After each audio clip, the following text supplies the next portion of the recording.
Bulletin کا باقاعدہ آغاز وزیر خارجہ بلاول بھٹو زرداری کی جاپانی ہم منصب کے ہمراہ نیوز کانفرنس۔ وزیر خارجہ بلاول بھٹو زرداری نے کہا، بطور وزیر خارجہ جاپان کا میرا پہلا دورہ ہے۔ جاپان کے ساتھ تعلقات کا فروغ چاہتے ہیں، سرمایہ کاری، تجارت، سیاحت اور مختلف شعبوں میں تعاون بڑھانا چاہتے ہیں۔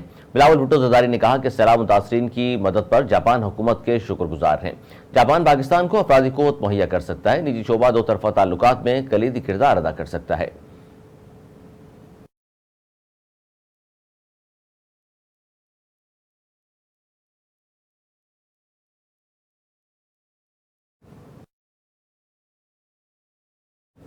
آئی ایم ایف ڈیل کے بعد زبردست تیزی۔ پاکستان اسٹاک ایکسچینج میں تاریخ رقم۔ آئی ایم ایف سے $3 ارب کی ڈیل کے بعد کاروبار کے پہلے دن زبردست تیزی دیکھنے میں آئی اور پاکستان اسٹاک ایکسچینج کی تاریخ میں پہلی بار کاروبار کا 2230 پوائنٹس اضافے کے ساتھ آغاز ہوا۔ کاروبار کے آغاز پر ہی 100 انڈیکس یکدم 5.3% اوپر گیا، جس کے بعد کاروبار 1 گھنٹے کے لیے روک دیا گیا۔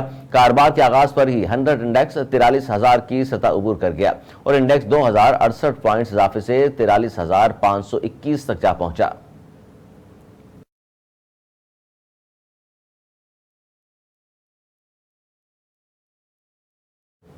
بلوچستان کے علاقے بلور میں دہشت گردوں کے خلاف سیکیورٹی فورسز کے آپریشن کے دوران ایک میجر سمیت 2 جوان شہید ہو گئے، جبکہ دہشت گردوں سے فائرنگ کے تبادلے میں ایک جوان زخمی بھی ہوا۔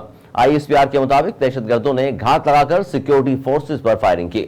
اس دوران پاک فوج کے میجر ثاقب حسین اور نائک باقر علی شہید ہو گئے۔ آئی ایس پی آر کا کہنا ہے کہ میجر ثاقب اور ان کی ٹیم نے آخری سانس تک چھپ کر حملہ کرنے والے دہشت گردوں کا ڈٹ کر مقابلہ کیا۔ آئی ایس پی آر کے مطابق علاقے میں دہشت گردوں کی گرفتاری کے لیے فالو اپ آپریشن جاری ہے۔ میجر ثاقب حسین نے سوگواران میں والدین اور بیوہ سوگوار چھوڑی ہے، جبکہ نائک باقر علی نے سوگواران میں 3 سالہ بیٹی اور بیوہ سوگوار چھوڑی ہے۔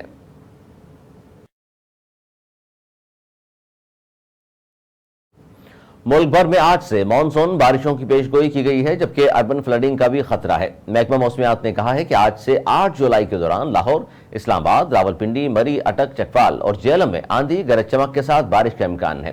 میاوالی، سرگودا، حافظ آباد، منڈی بہاؤدین، سیالکوٹ، ناروال، گجرانوالہ اور گجرات میں بھی بارش متوقع ہے۔ فیصل آباد، شیخوپورہ، جھنگ اور ٹوبہ ٹیک سنگھ میں بھی تیز ہواؤں کے ساتھ بادل برسیں گے۔ اسی دوران بعض مقامات پر موسلادھار بارش اور ژالہ باری بھی ہو سکتی ہے۔ پی ڈی ایم اے کی جانب سے بھی بارشوں کے پیش نظر الرٹ جاری کر دیا گیا ہے، جس کے مطابق 6 جولائی سے ڈی جی خان ڈویژن کے پہاڑی علاقوں میں سیلاب کا امکان ہے۔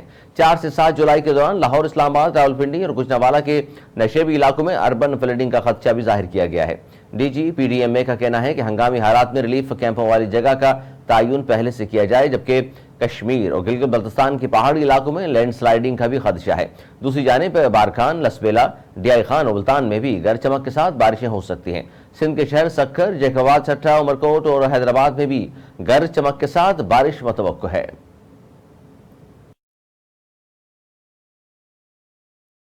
ملک میں قیامت خیز گرمی کے باوجود کراچی سمیت مختلف شہروں میں طویل لوڈ شیڈنگ۔ ملک بھر میں جہاں شدید گرمی نے عوام کا جینا دوبر کر رکھا ہے، وہیں بجلی کی طویل بندش نے شہریوں کو مزید اذیت میں مبتلا کر رکھا ہے، جس کی وجہ سے عوام سراپا احتجاج ہیں۔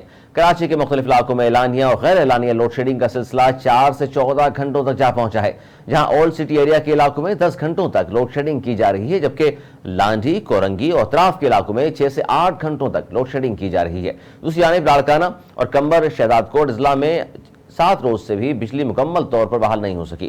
مزدوروں کا دن کا کام اور دھندا ٹھپ ہو گیا، جبکہ لوگ تنگ آ کر علاقے سے نقل مکانی کر رہے ہیں۔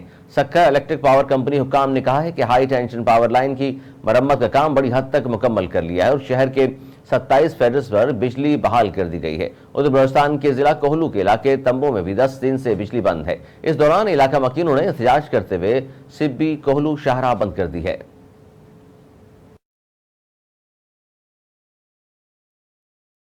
ساہیوال پولیس نے پاکستان تحریک انصاف کے رہنما میاں عمر علی کو گرفتار کر لیا۔ پولیس کے مطابق میاں عمر علی کو تھانہ غلہ منڈی کی پولیس نے 9 مئی کے واقعات سے متعلق درج مقدمے میں گرفتار کیا ہے۔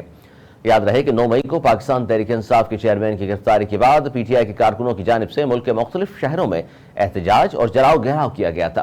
پی ٹی آئی کارکنوں کی جانب سے جناح ہاؤس لاہور سمیت فوجی تنصیبات، تاریخی عمارتوں، سرکاری املاک اور گاڑیوں کو آگ لگائی گئی تھی اور پاک فوج نے 9 مئی کو یوم سیاہ قرار دیا۔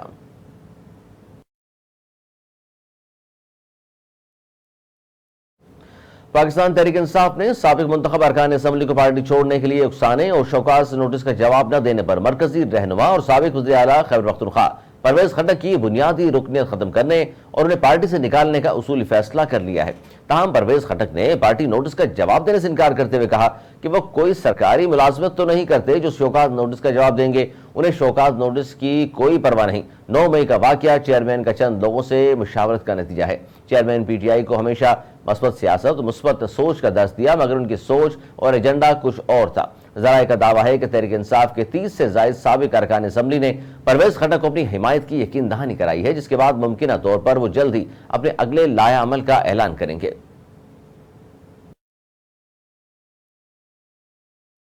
اسلامی تعاون تنظیم OIC نے کہا ہے کہ قرآن پاک کی بے حرمتی کے واقعات کو روکنے کے لیے اجتماعی اقدامات کی ضرورت ہے اور مذہبی منافرت کو روکنے کے لیے بین الاقوامی قانون کا استعمال کیا جانا چاہیے۔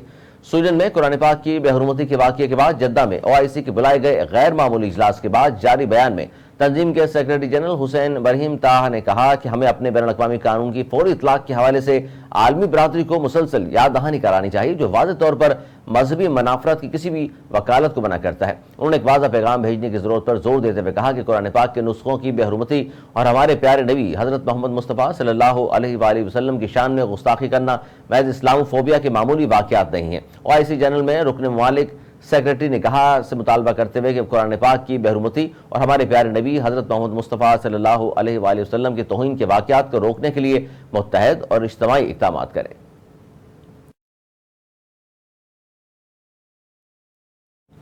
موسم گرما عروج پر ہونے کے ساتھ ہی گلگت بلتستان میں سیاحوں خصوصاً بین الاقوامی سیاحوں کی بڑی تعداد میں آمد جاری ہے۔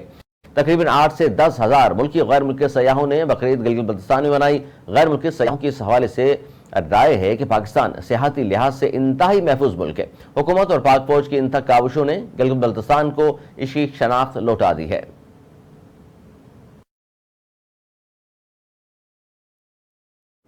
فرانس میں نوجوان کے قتل کے خلاف مظاہرے چھٹے روز بھی جاری ہیں، جہاں گرفتار مظاہرین کی تعداد 3000 تک پہنچ گئی۔ جلاؤ گہراؤ اور لوٹ مار کا سلسلہ رکنے کا نام نہیں لے رہا۔ مزید 700 دکانیں اور بینک جلاؤ گہراؤ سے متاثر ہوئے۔ جلپور میں 200 سے زائد پولیس اہلکار زخمی ہو گئے ہیں۔ فرانسیسی صدر نے موجودہ صورتحال کے پیش نظر دورہ جرمنی ملتوی کر دیا ہے۔ عالمی میڈیا رپورٹ کے مطابق پرتشدد مظاہرے روکنے کے لیے ملک بھر سے 45,000 سے زائد اہلکار تعینات ہیں۔ ہیلی کاپٹرز کے ذریعے شور زدہ علاقوں کی فضائی نگرانی بھی کی جا رہی ہے، جبکہ متاثرہ علاقوں میں بختربند بھی تعینات کر دی گئی ہیں۔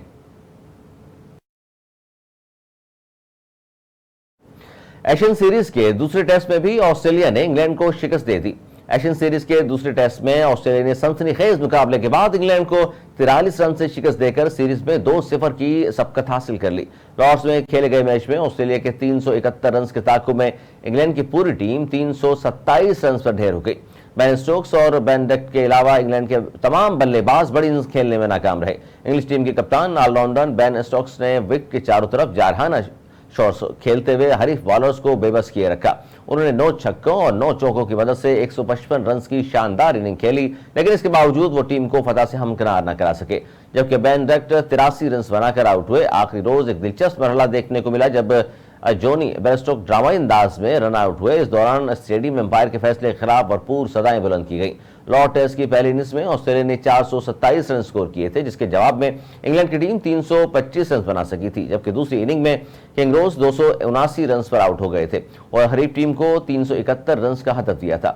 عثمان خواجہ 77 رنز بنا کر سر فہرست رہے۔ میچ کے دوران بہترین کارکردگی دکھانے پر اسٹیو اسمتھ کو مین آف دی میچ کا ایوارڈ دیا گیا ہے۔